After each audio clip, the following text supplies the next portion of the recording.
시청자 여러분 안녕하십니까. 이제 심야 방송을 시작하겠습니다. 시청자 여러분들께서요 제 심야 방송 항상 사랑해 주시고 많이 시청해 주셔서 정말 고맙다는 말씀을 드리고 싶습니다. 제가 좀 더 알찬 방송으로 여러분들 심야에 잠을 못 이루시는 분들을 위해서 정말 시청하셨을 때 보람을 느낄 수 있도록 더욱더 심층 분석을 해서 여러분들께 보도해 드리고자 모든 노력을 다하고 있습니다. 먼저 우리나라 이제 코로나 사태가 보통 심각한 게 아니잖아요. OECD 37개국 중에서 제일 무방비 상태 34등을 하고 있어요. 너무나 이 참 창피한 노릇이죠. 그런 가운데 지금 영국에서는 변이된 이 코로나 바이러스가 또 이 발병이 돼가지고 전 세계를 긴장 국면으로 빠뜨리고 있어요. 그래서 이번 영국에서 발견된 이 변이 이 바이러스의 경우에는 기존 바이러스보다도 이 감염률이 무려 70%나 훨씬 강한 것으로 그렇게 알려지고 있습니다. 그래서 현재 이 변이된 이 코로나 발생 국가는 17개 국가에 이르고 있는데요. 유럽의 경우에 네덜란드, 덴마크, 이탈리, 아일랜드, 아시아에서는요 싱가포르, 말레이시아, 일본. 그래서 이런 데는 가능하면 아주 불급한 이 경우에는 여행을 완전히 자제하는 것이 좋겠다, 이런 말씀을 드립니다. 그리고 나이지리아, 남아공, 이런 아프리카 대륙, 호주에서도 발생했다고 합니다. 이렇게 이 코로나 사태가 이제는 완벽하게 제2국면으로 들어가는 것 같아요. 제1국면이 기존에 나와 있던 6가지 정도의 바이러스 균이 종류가 있다고 본다면, 이번에 변이된 형태를 통해서 이 전염 감염 확률이 70%나 높기 때문에 걸리면 정말 큰일 날 것 같아요. 그래서 아직 우리 한국에는 이 변이된 바이러스가 들어왔다는 말은 아직 없어서 정말 다행입니다만은 각별히 그 어느 때보다도 유의해야 되겠다. 그래서요 일주일째 매일 신규 확진자가 1000명이 넘어가고 있기 때문에 이제 날이 새고 나면 월요일이잖아요. 오늘 정부에서는 거리두기 현재 2.5단계의 수도권, 그리고 비수도권은 2단계인데요. 요 거리두기 격상 여부를 최종적으로 발표한다. 그래서 27일 오후에 중앙재난안전대책본부로 회의를 열어서 사회적 거리두기와 거리두기 격상 여부를 포함한 추가적인 방역 대책을 확정할 계획으로 있다고 합니다. 왜냐하면 현행 수도권의 2.5단계, 그 다음에 비수도권의 2단계는요 28일 날로 끝나게 되어 있습니다. 그래서 불가피하게 격상 여부를 빨리 시급하게 결정해야 된다, 이런 말씀을 드립니다. 그리고 그동안에 우리 정부는요 정말 안이하게도 이 백신의 안정성이 확인될 때까지 우리는 백신을 미리 들어올 필요가 없다. 희생당하더라도 다른 외국에서 희생당하는지 안 당하는지 보고 나서 우리는 도입해도 늦지 않다. 이렇게 해가지고 지금 현재 내년도 가을이 돼야 그저 조금 입에 침이라도 바를 정도로 두른다는 거 아니겠어요? 그래서 총 1600만 도스가 들어오니까요. 이 접종 가능한 인구수로 따지면 불과 한 800만 병밖에 안 돼요. 왜냐하면 한 사람이 두 번을 맞아야 돼요. 두 번을. 그래서 1600만 도스가 들어오면 둘로 나누면 800만 명밖에 못 맞아요. 그렇기 때문에 5500만 기준으로 따지면 20%도 안 되는 그저 한 15, 6%밖에 국민이 접종이 안 돼요. 그래서 대한민국 국민이라고 하는 큰 이 그룹 집단으로 따지면 집단 면역성을 갖기에는 굉장히 부족하다. 그래서 제가 보기에는요 내년 연말까지 가고 그 이후, 그러니까 2022년이나 돼야 이 코로나 사태와 관련해서 집단 면역이 우리 국민들은 이 확보할 것 아니냐. 그래서 굉장히 참 우리 국민의 생명이 그 어느 때보다도 참 위기에 처해 있다, 이런 생각이 듭니다. 그래서 최소한도 집단 면역을 가려면 우리 국민의 60%가 면역력을 가져야 돼요. 즉 백신을 다 맞아야 돼요. 그리고 평균 정도로 보면 한 70%까지 본다고 합니다. 그런데 최원석 고려대 안산병원의 이 감염대과 교수의 설명에 따르면 내년 가을 이후에나 코로나 집단 면역 가능성이 있는데 백신 안정성에는 전혀 문제가 없다, 이렇게 밝히고 있어요. 이것만 봐도 이 현 정부가 과연 누구 말을 믿고 이렇게 백신의 안정성만을 계속 문제시 해가지고 백신 도입에 소극적이었는지 그 책임을 반드시 물어야 되겠다, 이런 말씀을 저는 드리고 싶습니다. 자, 이렇게 해서 코로나 바이러스가 그 어느 때보다도 굉장히 위험성이 더 커져가고 있는데요. 26일 어제 오후에 시내에서 난리가 났어요. 뭐냐면 이 주간 단체가 비정규직 공동행동, 그다음에 김진숙 희망버스 기획단, 일종의 진보 좌파 단체인 것 같습니다. 이 단체에서 차량 한 200여 대, 240여 대를 동원해 가지고 청와대 인근까지 차량 시위를 강행했어요. 그래서 교통이 굉장히 혼잡하기도 혼잡했지만 그야말로 이 코로나 감염 속도를 더 빠르게 가속시키는 우려가 있기 때문에 굉장히 참 어려운 국면에 지금 빠져 있다. 이 경찰에서 억지를 했지만요. 그리고 이 관계 기관에서 어제 그 집회를 전부 다 불허했어요. 그럼에도 불구하고 강행했습니다. 만약 시청자 여러분들 이것을 우리 야권에 있는 보수단체가 이런 차량 집회를 했다. 한번 생각해 보십시오. 뭐라고 그랬습니까? 과거 문재인 대통령이. 반사회적 범죄니까 강력하게 최고로 강력하게 법을 집행하라. 이렇게까지 얘기했잖아요. 그런데 이러한 단체가 이 집회에 관해서는 현장 경찰에서 막기만 했지 대단하게 뭐라고 그럴까요? 해산하기 위해서 상당한 그동안의 경찰들이 야권 집회에 대해서 썼던 것과 같은 강압 조치는 쓰지 않은 것으로 그렇게 보입니다. 예. 그래서 이들이 주장하는 이유는요, 뭐냐면 현대 중대재해 기업처벌법, 중대재해기업처벌법, 이 기업 측에서는 아주 강력히 반발하고 있어요. 이 법을 만약에 만들 경우에는 기업 활동할 수가 없다. 그래서 중대재해기업법은 처리하라. 이런 요청이 경영주로부터는 집중적으로 제기되고 있는데 이 노동자 계층의 단체들에서는 이 기업처벌법 반드시 만들어라 이겁니다. 그 다음에는 이 비정규직을 해고하는 거 금지시켜라. 이 두 가지 때문에 이렇게 집회를 강행했다. 참 어려운 국면입니다. 예. 이러는 가운데 서울중앙지검 지검장이 누구죠? 이성윤, 문재인 대통령의 제일 신복입니다. 경희대 법대 후배죠. 이 중앙지검에서 최근에 집단 코로나 이 감염 우려가 있었던 것으로 지금 확인이 됐습니다. 뭐냐면 지난 23일 날 중앙지검 소속 직원 한 명이 코로나 확진 판정을 받았어요. 그러면서 1차 접촉자 21명, 2차 접촉자 49명이 자가 격리 조치된 바 있다고 합니다. 이게 좀 언론에 상당히 뒤늦게 나왔는데요. 이 코로나 관련된 이런 상황이 이 서울중앙지검장이 이성윤이다 보니까 사실 실세잖아요. 이런 내용은 웬만한 것은 이건 다 공개해야 되잖아요. 이건 공개 정보로 다뤄야 돼요. 그래야 우리 국민들이 조심할 거 아니겠어요? 그런데 다른 데서 예를 들어서 동부 이 구치소에서 있었던 집단 이 감염 사태 500명이 넘잖아요. 이런 것은 그때 다 발표를 했는데 왜 중앙지검만 발표를 안 했는지, 이것도 이성윤이가 어디다가 백을 써서 이걸 안 한 건지, 이것도 좀 경위를 반드시 공개해야 되겠다. 그래서 이 집단 감염의 우려가 있는데 예를 들어서 23일인데 오늘이 지금 이제 27일이잖아요. 사나흘 동안 도대체 아무런 뉴스가 안 나왔어요.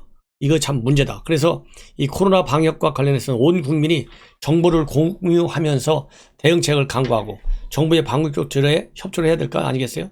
그런데 센 기관장 밑에 있는 이런 이 확진 가능성이 있는 상황 보도 안 한 거, 이거는 누가 책임을 져야 되겠습니까? 추미애, 이성윤 이런 사람들 다 책임져야 되는 거 아니에요? 이것도 추미애한테 다 보고가 됐을 거 아니에요? 예. 이거는 상당히 심각한 이 국민의 알 권리를 침해한 것이다. 이런 말씀을 드리고 싶고, 한두 명도 아니에요. 이 확진자 한 명이 나왔는데 1차, 2차 접촉자 총 합치면 70명이에요. 70명. 그래서 이거를 그동안에 그래서 조사를 해봤더니 바로 어제 다행스럽게 1차 접촉한 직원 21명이 모두 음성 판정을 받았다. 이렇게 나와 있고요. 이 밀접 접촉자 10명은 2주간 자가 격리에 들어갔다. 그렇게 돼 있고요.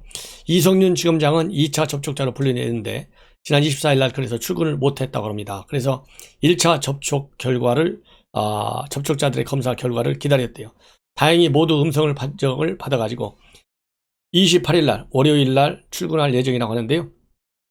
윤석열 총장 27일 날 내일은 하루 쉰대요. 내일이 아니죠. 이제 뭐 날 새면 하루는 쉬기로 했습니다. 그런데 이성윤 지검장 참 다행인지 불행인지 윤석열 총장은 25일, 26일 계속 출근했는데 이 코로나 바이러스 때문에 아마도 출근을 안 했다. 이렇게 좋게 해석하고 넘어가죠. 뭐 이 정도는. 예. 참 어려운 세상이 됐습니다. 예. 자, 그렇다고 본다면 윤석열 총장 최고의 선물이 행정법원으로부터 정직 2개월 정직 처분한 거 이거 효력 중단시켜라. 그래서 컴백했잖아요. 그러면 컴백을 불러낸 4가지 결정적 이 국면이 있다. 그래서 그걸 보면 맨 처음에는 평검사들 100%가 추미애의 이러한 강제적인 직무 배제 조치 위법 부당하다. 그래서 집단 성명을 쭉 발표했잖아요. 지난달 24일 기자회견을 통해서 직무 배제하고 징계 청구를 한 그 다음날 25일부터 6일 만에 전국 59개 지방검찰청 평검사들이 완전히 거의 99.9%가 위법 부당하다는 의견을 모았어요. 그리고 법무부에서도 과장급 12명이 12명 그리고 또 이 법무부의 경우에는 차관은 아예 사표를 내버렸어요. 그리고 대검에서는 조남관 대검 차장이 추장관 결정이 부당하다 이렇게 얘기를 했어요. 이런 것들이 1차적인 큰 기여를 했다. 그리고 2차적으로는 감찰의 만장일치로 위법 부당하다는 그런 결론이 내렸지 않습니까? 이것도 굉장히 도움이 됐다. 그 다음에 세 번째로는 이 법원, 그러니까 조미연 부장판사의 수운이에요. 조미연 부장판사가 이 검찰의 정치적 중립성 그리고 독립성을 몰각하는 것이다. 그래서 효력을 중단하라 이렇게 결론을 내렸잖아요. 그리고 마지막 4번째가 바로 이번에 행정법원에서 이 홍순욱 판사가 이번 가처분 신청을 인용한 거 이 4가지 때문에 결국은 꽃가마를 타고 윤석열 총장이 복귀하게 되었다.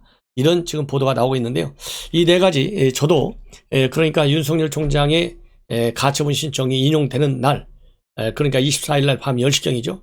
제가 시간도 10시쯤 될 거라 했는데 우연히 10시에 딱 발표를 했어요. 그리고 제가 그 한 7, 8가지 이유를 쭉 댔습니다. 그 사전에.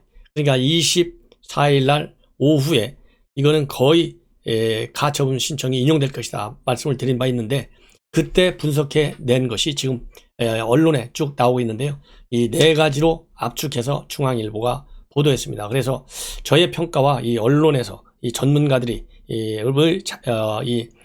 평가를 받아가지고 종합 정리한 거와 과연 어느 정도 맥락을 같이 하는지 여러분들께 소개해 드렸다 이런 말씀을 드리고 싶습니다.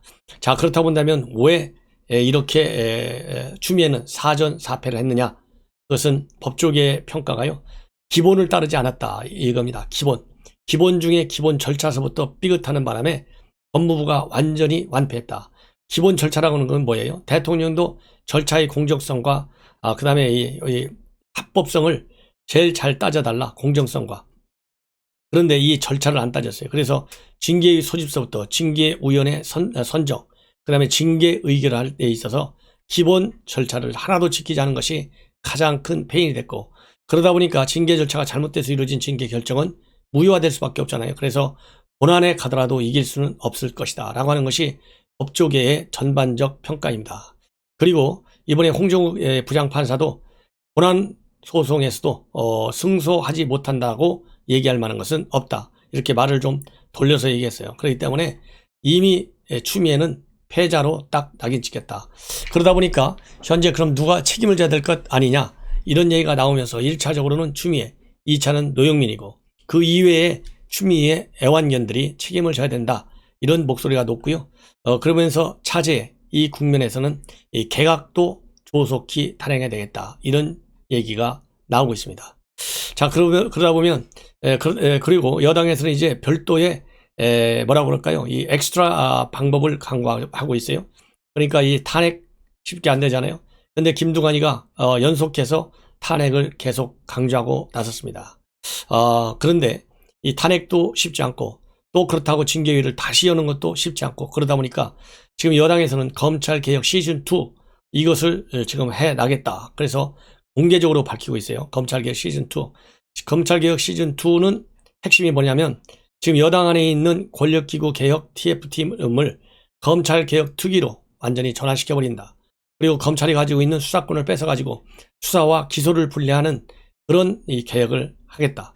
그 다음에 개방적으로 검사와 판사를 임용하고 배심원제를 강화하고 삼권 분립을 더 명확히 하자. 이런 것이 하나의 골조로 되어 있는 것 같습니다. 왜냐하면 이런 내용이 여당의 허영 대변인 페이스북에 올라와져 있어요. 그렇기 때문에 그리고 황운하 의원도 이렇게 직접 수사권 뺏자 이런 것을 적극적으로 지금 추진하고 있고요. 민주당 의원들도 이렇게 직접 수사권이 문제라는 인식에 상당히 공감대가 형성이 되어 있다고 합니다. 그리고 이낙연 대표도 최근에 페북을 통해서 정치의 사법화 그리고 사법의 정치화가 위험수에 있다.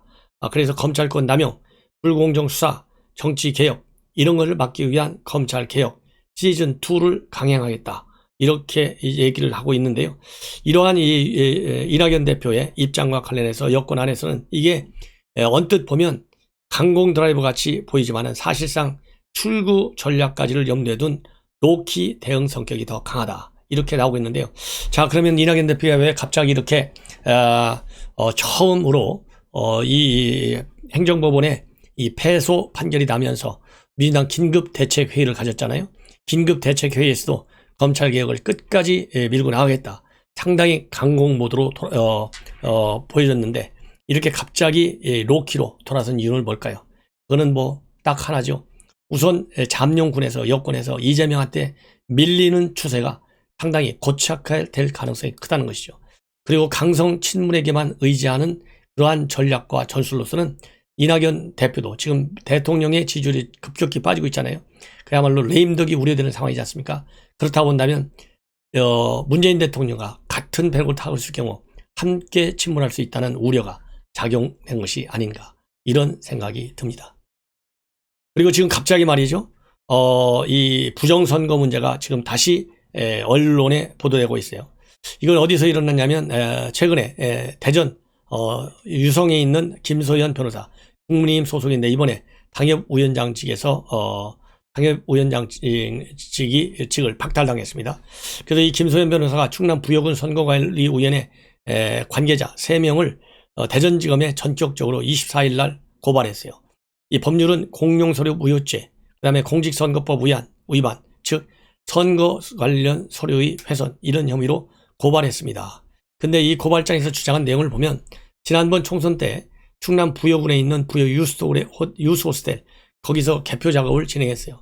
근데 그 개표 작업을 진행한 과정에서 부여군 옥산면 관내 사전선거 투표용지 415장을 투표지 분류기로 분류한 결과 어떤 문제가 발생했느냐? 기호 1번 민주당 박수현 후보로 분류된 용지에 기호 2번 미래통합당 정진성 후보의 표가 많이 섞이는 현상이 발생했다는 겁니다. 이 사실을 미래통합당 측 개표 참관인이 목격을 했고 이것을 선관위 측에 이의를 제기했어요. 그래서 이 선관위는 즉각 해당 참관인의 이의를 수용해가지고 투표지 분류기로 다시 분류했고 이때 부여군 선관위 관계자가 다가와서 상황을 다 파악했다. 이렇게 김소연 변호사가 주장하고 있어요. 그런데 선관위 관계자가 이 상황을 파악하는 과정에서 참관인이 문제를 제기할 당시에는 이미 출력된 개표 상황표가 하나 있었는데 재분류하고 난 뒤에 보니까 선관위 직원이 선거 사무원에게 손짓을 하면서 해당 서류를 찢어라 이렇게 지시했다고 김소연 변호사가 주장하고 있습니다. 그래서 이 선관위 사무요원이 그래서 이렇게 관련 서류를 찢은 것은 선거법 위반이라는 것이죠. 선거 사무원이 찢은 것은. 그래서 이 공직선거법에 어떻게 규정이 되어 있냐면 투표용지나 투표지, 투표 보조용구, 그 다음에 전산조직 등 선거관리 및 단속 사무와 관련한 시설, 설비, 장비, 서류를 손괴 또는 훼손한 자에게는 1년 이상 10년 이하의 징역 또는 500만 원 이상 3천만 원 이하의 벌금을 물릴 수 있게 되어 있어요. 비교적 이 죄가 무거운 것 같습니다. 그래서 이러한 이 고발 내용은 이 김소연 변호사에 의하면 중앙일보가 지난 5월 달에 말이죠. 부여개표소 분류기에 이상이 있다는 제목하에 보도를 한 바 있어요. 그래서 이 보도 내용을 접하고 나서 이 부여군 선관위 측에 정보 공개 청구를 해가지고 CCTV를 확보했답니다. 그래서 CCTV를 확보해 보니까 이 영상에 투표지 분류기로 투표용지를 재분류하는 장면이 담겨 있었다. 이렇게 확인이 됐어요. 그래서 이와 관련해서 부여군 선관위 관계자는요. 당시 재분류를 한 것은 맞지만 투표지 분류기를 작동했을 때 1번 후보 투표함에 2번 후보 투표용지가 섞이는 일은 절대 일어날 수가 없다. 그리고 기표가 불분명한 용지는 재확인용으로 분류된다. 이렇게 지금 관련 사실을 부인하고 나섰습니다. 예. 자, 이제는 마지막으로요. 하나만 더 말씀을 드리면 서민 여러분들 아시죠? 조국 국소 공동 저자 이 단국대 기생충 전문가 교수입니다. 의대. 이 단국대 이 서민 교수가 말이죠. 이름이 서민이라서 항상 헷갈려요. 참말로 서민인지 의대 교수면 서민이 아니죠. 예. 어제 말하자면 유시민 재단 이사장이 내년부터는 제발 땅 가지고 돈 버는 사람이 없었으면 좋겠다. 요런 얘기를 했어요. 그러면서 이 세제를 좀 강화하자. 단일세제를 좀 만들어서 세금 폭탄을 주는 게 좋겠다. 이런 식의 의견을 본인의 유튜브 방송에서 발표했습니다. 이거를 서민 교수가 다시 비꼬고 있어요. 왜냐하면 유시민 재단 이사장이 그런 이사장 같은 어용치식인이 쫄딱 망하고 죄값 받는 세상이 왔으면 좋겠다. 요렇게 비판하고 있고요. 김경률 회계사도 유시 이사장 같은 인간은 공적 공간에서 사라져야 된다. 요렇게 주장을 하고 있어요. 왜냐하면 유시민 이사장이 더는 땅을 사고 팔면서 부자가 된다는 생각조차 할 수 없는 세상이 되었으면 좋겠다. 이런 기사를 공유하면서 요거를 비꼬고 있어요. 그래서 이거를 갖다가 유시민 이사장은 새 소망이라고 그랬거든요. 그래서 이거에 빗대가지고 서민 이 교수도 이 새 소망이 이런 사람들은 쫄딱 망했으면 좋겠다. 그러면서 덤으로 털보도라고 썼는데 이 털보는 김어준 씨를 얘기하는 것 같습니다. 그래서 덤으로 유시민 플러스 덤 누구냐? 김어준이다 이거죠. 그리고 그래서 또 이 서민 이 교수는 유 이사장 또 뭘 비판하고 있냐면 유 이사장이 지난 7월달에 MBC 라디오에 출연해가지고 작년 11월 말이나 11월 초에 이 검찰에서 유시민 재단 이사장, 이 노무현 재단의 금융 계좌를 맞이하면 금융 계좌를 추적했다, 조사했다, 요렇게 비판을 한 바 있거든요. 그러니까 지금 이제 한 6개월 정도가 지나면 아무리 비공개로 말하자면 계좌 소유자에게 반드시 통보하게 돼 있는데 특별한 경우에는 계좌 소유자에게 통보하지 않아도 되게 돼 있어요. 그러니까 6개월도 지났고 1년이 지났잖아요. 아직까지 통보가 되지 않았어요. 그러니까 이 거짓말 했다는 것이죠. 그래서 당시에 이것을 상당히 이슈화 시켰습니다. 유시민이가. 그래서 이거와 관련해 가지고 지금 서민 교수 그다음에 김경률 이 회계사가 요것은 거짓말을 했다. 그래서 이런 거짓말한 거 이것이 결국은 진실을 말하는 얘기는 정신적 고통을 준 전형이다. 이렇게 해서 지금 유시민을 상당히 직격탄을 날리고 있는 그런 지금 페북 활동을 제가 소개해 드렸습니다. 시청자 여러분, 이것으로 오늘 밤 심야 방송을 마치고요. 내일 또 좋은 뉴스로 여러분들께 찾아뵙도록 하겠습니다. 편안히 주무십시오.